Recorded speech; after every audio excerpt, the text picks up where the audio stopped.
ಇರುವಂತೆ ಕುಮಾರಿ ಮೊನಿಕಾ ಬಸವರಾಜ್ ಕಣೆ ಶಿಕ್ಷಣ ವಿದ್ಯಾನಿಲಯದಲ್ಲಿ ಆಯೋಜಿಸಿರುವ ಈ ಎಲ್ಲ ಕಾರ್ಯಕ್ರಮಗಳಲ್ಲಿ ನಮ್ದು ಒಂದು ತಂಡ ಕೃಷ್ಣ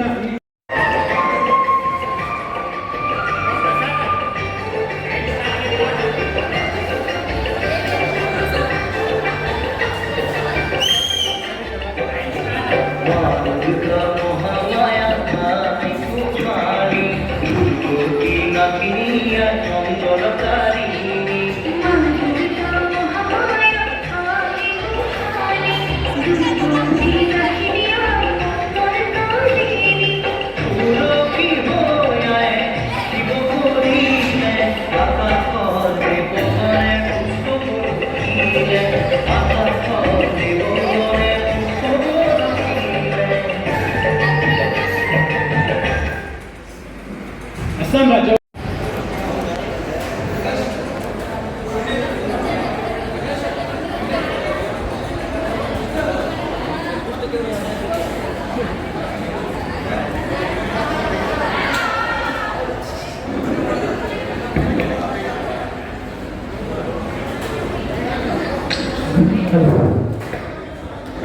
ಪುಟ್ಟಿ ಪುಟ್ಟಿ ಎಲ್ಲದೀವ ಪುಟ್ಟಿ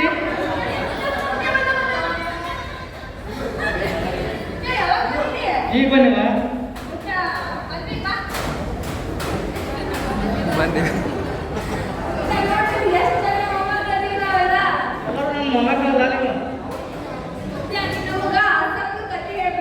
ಹೌದೇನವ ಆಯ್ತು ಹಂಗಾರೆ ಎಲ್ಲರೂ ಲಕ್ಷ ಕೊಟ್ಟು ಕೇಳ್ರಿ ಕಟ್ಟಿ ಹೇಳ್ತೀನಿ ನಿಮ್ಗೆ ಸುಮಾರು 600 ವರ್ಷಗಳ ಹಿಂದೆ ಅಹೋಮ್ ಎಂಬ ಒಂದು ದೊಡ್ಡ ಸಾಮ್ರಾಜ್ಯ ಇತ್ತು. ಆ ಸಾಮ್ರಾಜ್ಯಕ್ಕೆ ಸುಖಪ ಎಂಬ ಖ್ಯಾತಿತ್ತು. ಏನು ಮಾಡ್ತಾರಂದ್ರೆ ಆ ಸಾಮ್ರಾಜ್ಯದಲ್ಲಿ ಮೊಘಲರು ದಾಳಿ ಮಾಡ್ತಾರೆ.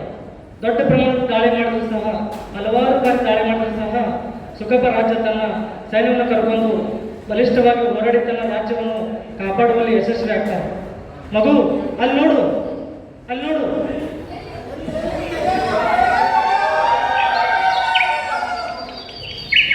ಹೇಳ್ತಾ ಇದೆಯಾ?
ಒಟ್ಟಾಗಿ ಹೋರಾಡಿ ಆ ಮೊಘಲರನ್ನು ಬಡಿದೋಡಿಸಬೇಕಾಗಿದೆ. ನಮ್ಮ ಅಸ್ಸಾಂ ರಾಜ್ಯವನ್ನು ನಾವು ಉಳಿಸಿಕೊಳ್ಳಬೇಕಾಗಿದೆ. ಬನ್ನಿ ಬನ್ನಿ ಸೈನಿಕರೇ, ಬನ್ನಿ ನಾವೆಲ್ಲರೂ ಒಂದಾಗಿ ಹೋರಾಡಿ ನಮ್ಮ ರಾಜ್ಯವನ್ನು ಉಳಿಸ.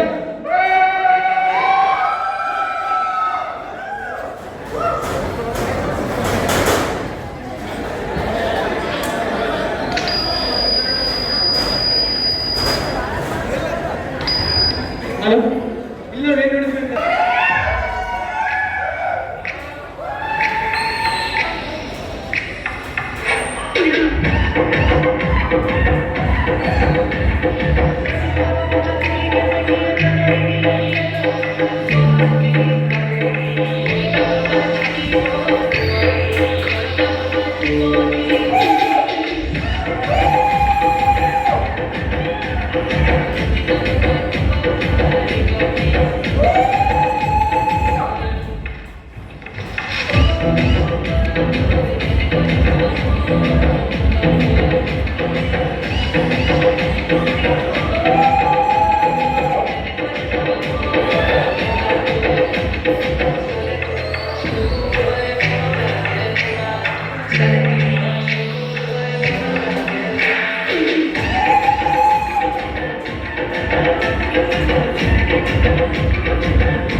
ಅದ್ಭುತವಾಗಿ ಸ್ನೇಹಿತರು ನೃತ್ಯವನ್ನು ಪ್ರದರ್ಶನ ಮಾಡಿದ್ದಾರೆ. ನೃತ್ಯ ಚೆನ್ನಾಗಿತ್ತಾ? ಮುಂದೆ ನಮ್ಮ ಅಸ್ಸಾಂ ರಾಜ್ಯದ ಕಿರು ಪರಿಚಯವನ್ನ, ಅಲ್ಲಿರುವ ಪ್ರೇಕ್ಷಣೀಯ ಸ್ಥಳಗಳ ಪರಿಚಯವನ್ನ ನೋಡ್ಕೊಳ್ಳೋದಿಲ್ಲ ಸರ್.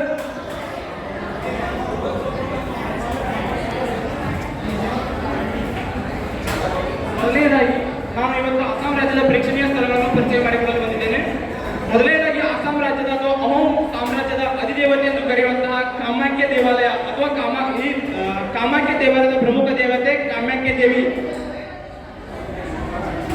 ಈ ಕಾಮಾಖ್ಯ ದೇವಿ ದೇವಸ್ಥಾನವು ಭಾರತದಲ್ಲಿ ಜೇನುಗೂಡಿನ ಆಕಾರವನ್ನು ಹೋಲುವ ಏಕೈಕ ದೇವಸ್ಥಾನ.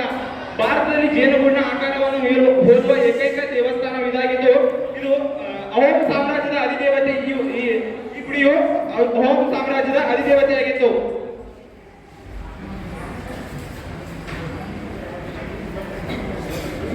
ಇನ್ನು ಎರಡನೇದಾಗಿ ಇದು ರಂಗರ್. ರಂಗರ್ ಎಂಬುದು ಅಹೋಮ್ ಸಾಮ್ರಾಜ್ಯದವರು ನಿರ್ಮಿಸಿದಂತಹ ಸಾಂಸ್ಕೃತಿಕ ಕೇಂದ್ರ. ಈ ರಂಗರು ಕಟ್ಟಿಗೆ ಹಾಗೂ ಕಲ್ಲಿನಿಂದ ನಿರ್ಮಿಸಿದ ಭಾರತದಲ್ಲಿರುವ ಈಗ ಪ್ರಸ್ತುತವೂ ಕಾಣಲು ಸಿಗುವ ಏಕೈಕ ಪ್ರವಾಸಿ ತಾಣ. ಇದು ಕಲ್ಲು ಹಾಗೂ ಕಟ್ಟಿಗೆಯಿಂದ ನಿರ್ಮಾಣವಾಗಿದೆ. ಇಲ್ಲಿ ರಾಣಿಯರು ವಾಸಿಸುತ್ತಿದ್ದರು, ಅಹೋಮ್ ಸಾಮ್ರಾಜ್ಯದ ರಾಣಿಯರು ವಾಸಿಸುತ್ತಿದ್ದರು. ಇನ್ನು ಮೂರನೇದಾಗಿ ಅಗ್ನಿವೃತ್ತ. ಈ ಅಗ್ನಿವೃತ್ತವು ಅಸ್ಸಾಂ ರಾಜ್ಯದ ಒಂದು ಪ್ರೇಮ ಕಥೆಯನ್ನು ನಿದರ್ಶಿಸುತ್ತದೆ.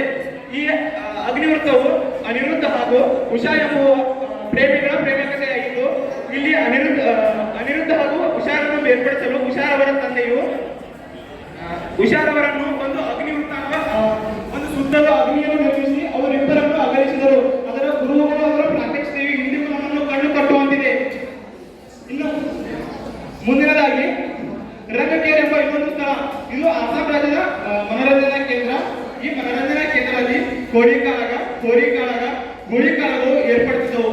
ಇನ್ನು ಅಸ್ಸಾಂ ರಾಜ್ಯದ ಸಾಂಸ್ಕೃತಿಕ ಪಟ್ಟಿಗೆ ಯುನೆಸ್ಕೋ ಸಾಂಸ್ಕೃತಿಕ ಪಟ್ಟಿಗೆ ಸೇರಿದ ಎರಡು ಸ್ಥಳಗಳೆಂದರೆ ಮಾನಸ ರಾಷ್ಟ್ರೀಯ ಉದ್ಯಾನವನ ಹಾಗೂ ಕಾಜಿರಂಗ್ ರಾಷ್ಟ್ರೀಯ ಉದ್ಯಾನವನಗಳು. ಈ ಮಾನಸ ಹಾಗೂ ಕಾಜಿರಂಗ್ ರಾಷ್ಟ್ರೀಯ ಉದ್ಯಾನವನಗಳಲ್ಲಿ ಕಂಡುಬರುವ ಪ್ರಮುಖ ಪ್ರಾಣಿಗಳೆಂದರೆ ಹುಲಿ, ಚಿರತೆ, ಏಕಕೊಂಬಿನ ಗೇಂಡಾಮೃಗ, ಚಿರತೆಗಳು ಮುಂತಾದವು. ಈ ಏಕಕೊಂಬಿನ ಗೇಂಡಾಮೃಗವು ವಿಶ್ವದಲ್ಲಿ ನಮ್ಮ ಭಾರತವನ್ನು ಪ್ರತಿನಿಧಿಸುತ್ತದೆ. ಏಕೆಂದರೆ ಅತಿ ಹೆಚ್ಚು ಏಕಕೊಂಬಿನ ಗೇಂಡಾಮೃಗಗಳು ಭಾರತದಲ್ಲಿ ಮಾತ್ರ ಕಂಡುಬರುತ್ತವೆ. ಇದು ನಮ್ಮ ಅಸ್ಸಾಂ ರಾಜ್ಯದ ಪ್ರೇಕ್ಷಣೀಯ ಸ್ಥಳಗಳ ವಿಶೇಷತೆಯಾಗಿದೆ. ಅಸ್ಸಾಂ ರಾಜ್ಯದ ಪ್ರವಾಸಿ ತಾಣಗಳ ಬಗ್ಗೆ ವಿವರಣೆ ನೀಡಿದ್ದಾರೆ. ಈಗ ಅಸ್ಸಾಂ ರಾಜ್ಯದ ಒಂದು ಹಾಡನ್ನು ಹಾಡಲು ಬರ್ತಿದ್ದಾರೆ.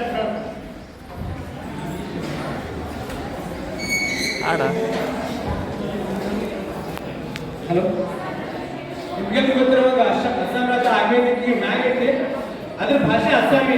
ಅದರಲ್ಲಿರೋ ಹಾಡುವಂತ ಪ್ರಯತ್ನವನ್ನ ಮಾಡ್ತಾ ಇದೀವಿ, ದಯವಿಟ್ಟು ಆಲಿಸ್ಬೇಕು.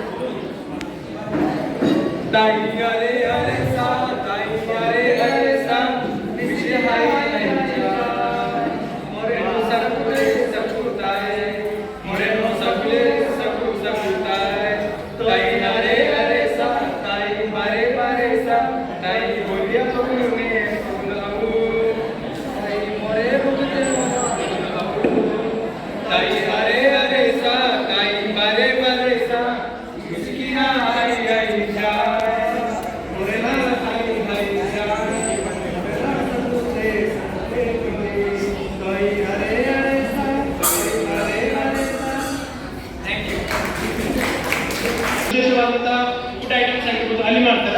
ನೀವೇನು ಪ್ರಿಪೇರ್ ಮಾಡ್ಕೊಂಡು ಬಂದಿರಲ್ಲ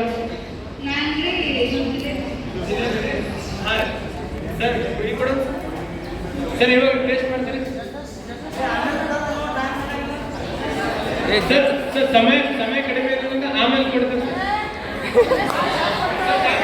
ಸರ್ ಟೈಮ್ ಸ್ಟಾಪ್ ಹಲೋ ಅದು ಟ್ವೀಟ್ ಮಾಡುವುದು ಕಂಟಿನ್ಯೂ ಆಗಿರ್ತೈತಿ ಅದೇ ರೀತಿ ನಮ್ಮ ಕಾರ್ಯಕ್ರಮ ಮುಂದುವರಿಯೋದು ತದನಂತರ ಅಸ್ಸಾಂ ರಾಜ್ಯದಲ್ಲಿ ವಿಶೇಷವಾಗಿ ಚಾ ಫೇಮಸ್ ಹೌದ್ರಿ ಬೆಳಗಿದ್ದು ಚಾ ಚಾ ಚಾ ಸಾಂಗ್ ಕೇಳಿದ್ರೆ ಎಲ್ಲ ಕುಡಿದು ನೋಡಿ ನಮ್ಮ ಸ್ನೇಹಿತರು ಹೆಂಗ ಮಾಡ್ತಾರ ಅಂತ ಹೇಳಿ ನೋಡೋದಂತ ಸರ್ ಚಾ ಈ ಕಡೆ ಚಾ ತಂಬರಿ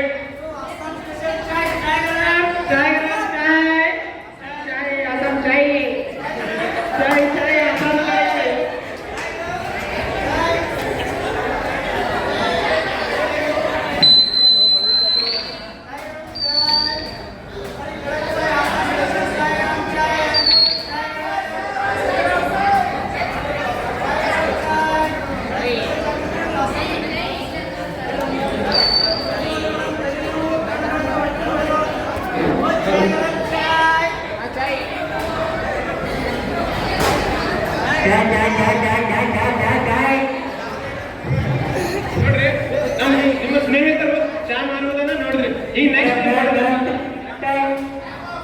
ರ್ಯಾಂಪ್ ಹೋಗಿ ರ್ಯಾಂಪ್ ಅಪ್ ಮಾಡ್ತಾರೆ ನೋಡ್ಬೇಕು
Dame